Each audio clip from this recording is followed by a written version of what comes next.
My name is Will Huss, and I am the National Coordinator for Reformed University Fellowship.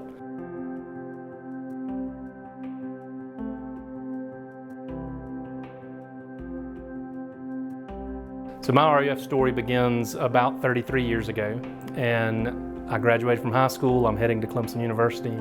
My youth pastor comes over to see me and says, "Will you promise me you'll at least try RUF?" And I said, "I don't even know what that is." I get to Clemson, I'm in my dorm room, my parents drop me off. Two sophomores come knock on my door a few hours after I've been there, who are dear friends today, and we serve on a session together at our local church, and invited me to RUF. And that's impacted my life. It's how I met my wife.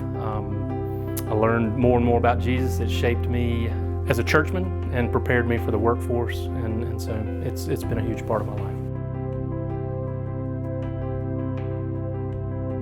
It started out when I was in college. I was going to get my master's in architecture at WashU and get my MDiv at Covenant Seminary at the same time. My intent was to either be a college professor or to do RUF.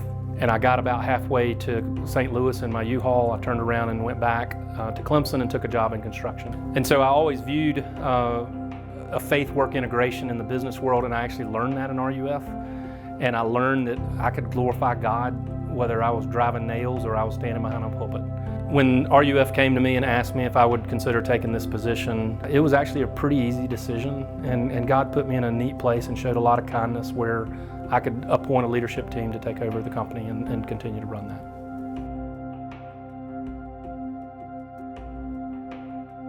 Well, when I first got involved in RUF, there were about 10 of them. And so obviously there's a few more than that. Then as I got involved on a presbytery level, it had grown to 40 or 50.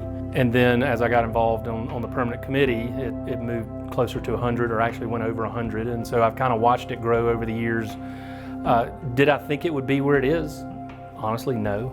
But there was a very big intentional aspect into move into other cultures and other areas of the United States and even in other countries. And that was not even on the radar screen 30 years ago when I got involved. And so yeah, it's been fun to watch it grow. And it's neat that you've got a common theme being taught, again, of a fixed theology. The methodology might change a little bit because we're in different cultures. And so it's fun to watch, but that all started almost 50 years ago, that same concept.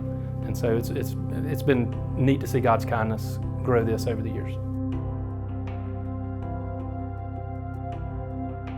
There's been exponential growth in RUF over the last, I'll say, 10 years, and we want to continue to grow, but grow doesn't necessarily mean numbers. What it means is that we're actually reaching students on the college campus where they are with the truth of the gospel, and developing a community on that campus that allows them to be equipped to actually serve their community and be ready for what comes after college. I have no idea where I would be, but I know that I wouldn't be where I am. And in God's kindness, I really am very thankful for where the Lord has placed me.